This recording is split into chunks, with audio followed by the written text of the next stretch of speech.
Welcome to the real Ramblers movie talk for fanatics. The real Ramblers movie talk for fanatics. And now your hosts, Bill and Lee Howard.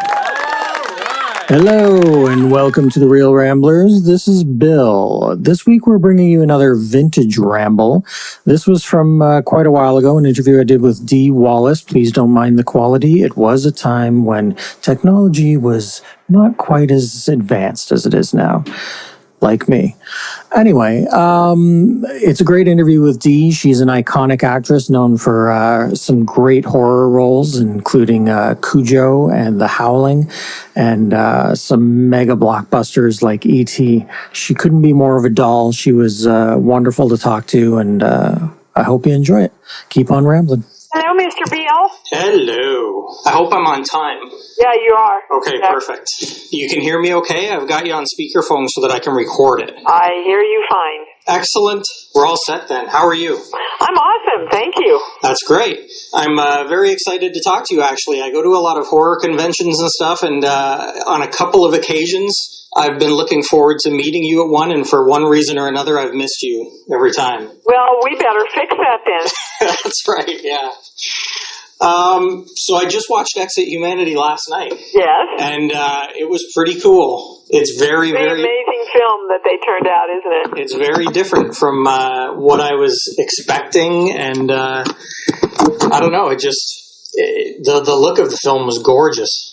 Just stunning. It's visually stunning, and the original artwork, animation, yeah, I think takes it catapults it into a whole, a category of film for this type, you know? Absolutely, I totally agree. I said to John when I read the script, I said, dude, I want to see some of the artwork, and I want to know you've got enough money to do this right, because if you do it right, it can set the whole film apart, and if you do it wrong, it's going to ruin it. Yeah.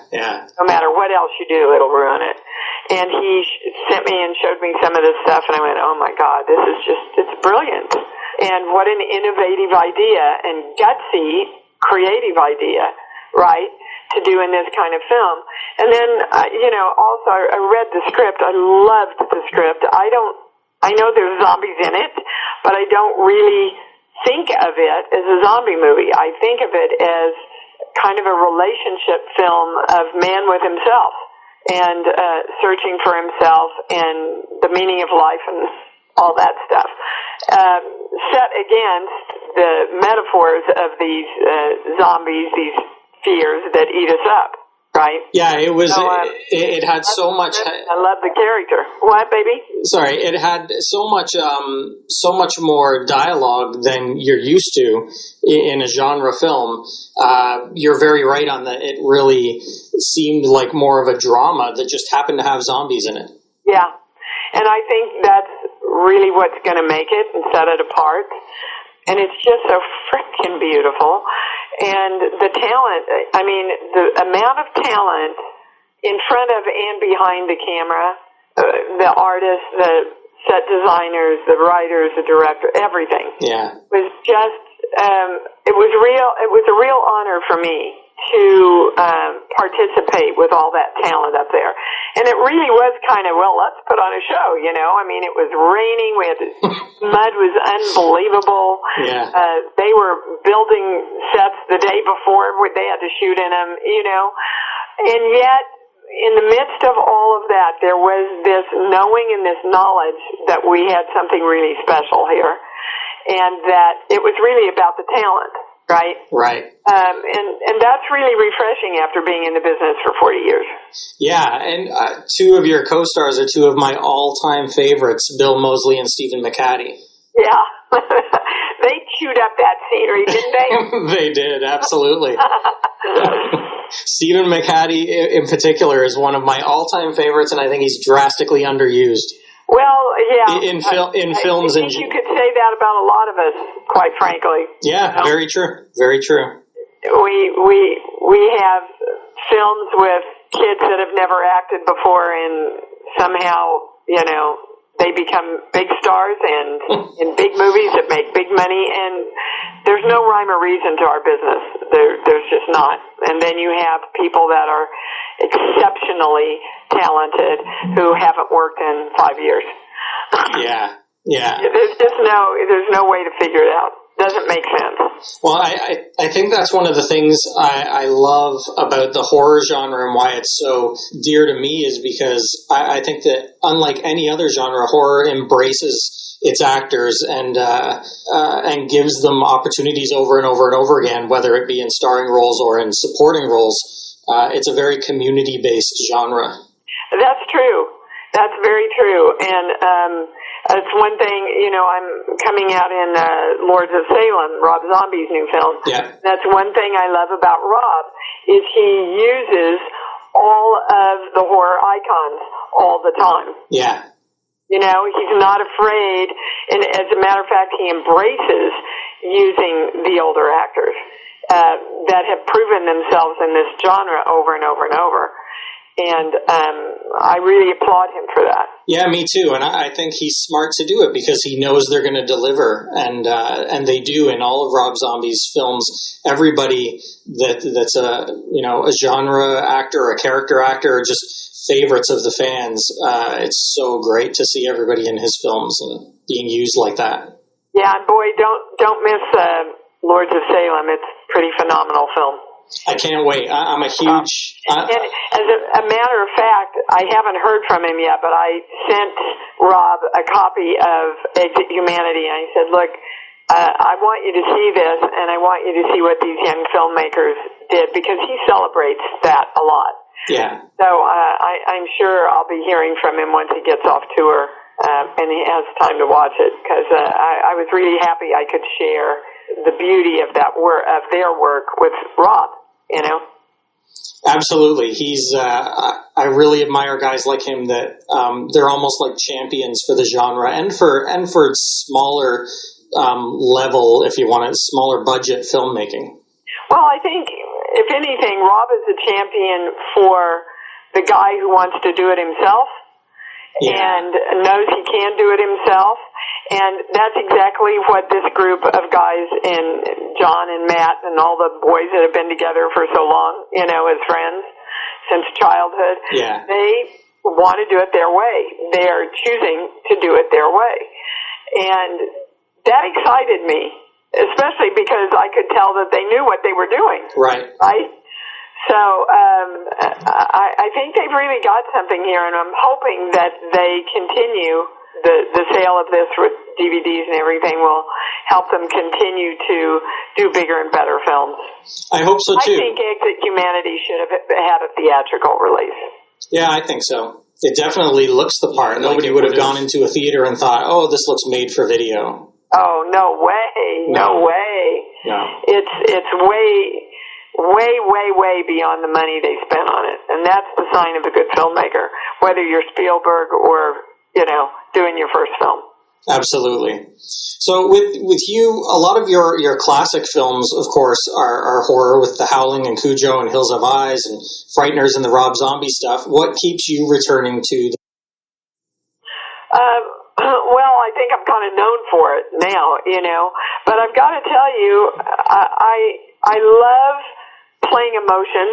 I love playing an arc, starting one place and going through a whole character development and ending up somewhere else. Mm-hmm. I'm a great screamer, and I really can truthfully get into those very, very dramatic moments.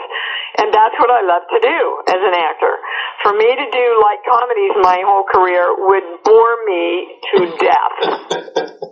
Not that I wouldn't like to throw one or two in. Right. Understand? Like Secret Admirer, we had great fun doing that movie. It's one of my favorite comedies that I've ever done. Jimmy the Kid, too.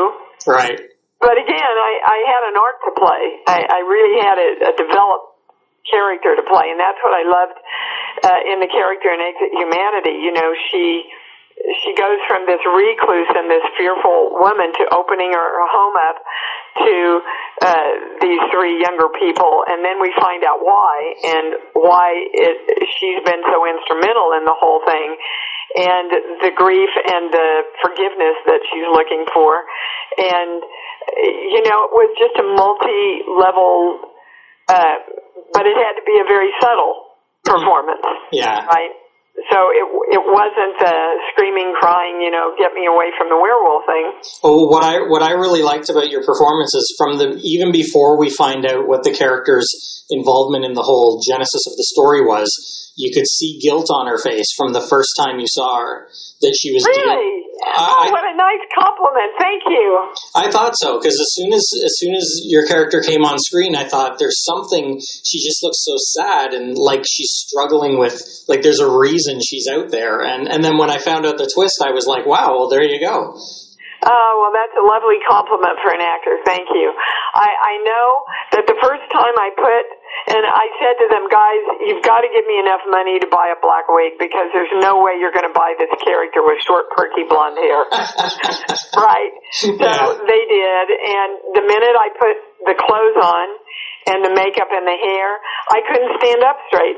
Oh, really? She was just bent over. Yeah. You know, that the heaviness of what she was carrying just couldn't allow her to stand up and own who she was.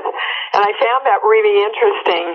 And, you know, I started out as a dancer, so my body just takes on things like that. Right. I found it really interesting that it just kind of succumbed to the clothing and the whole look of who she was and the heaviness of who she was. Right. And then after the scene where I bare my soul and tell the truth and everything, it was much easier for her to stand up and claim who she was. Yeah, absolutely. When things like that happen to me as an actress, it's exciting, you know? Yeah. Because things like that don't come from your head.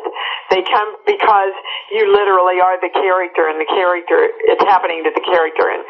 And I love stuff like that. Right. And I just find it easier to access, I guess, and more fun and exciting to access in horror films and suspense films. Right. And I'm sure that the setting where you were in the rain and the mud and everything didn't hurt either. Oh my God, it was a tough shoot weather-wise, yeah.